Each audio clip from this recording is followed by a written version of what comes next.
Good morning guys, আজ এসে গেছি একটা মিনি ব্লগ নিয়ে। আজ হলো আমাদের সেকেন্ড ম্যারেজ অ্যানিভার্সারি। তো আজ আমরা সকাল সকাল রেডি হয়ে এসে গেছি মন্দিরে।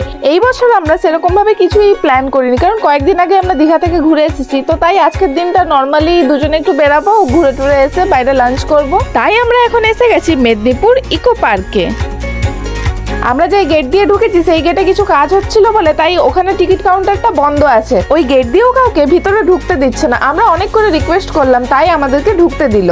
আমরা সকালবেলা মন্দির থেকে এসে বাড়িতে গিয়ে ব্রেকফাস্ট করেই তারপরেই বেরিয়েছি। তাই এখন আমরা একটা কোল্ড ড্রিঙ্কসের বোতল নিয়ে ভেতরে ঢুকে পড়েছি।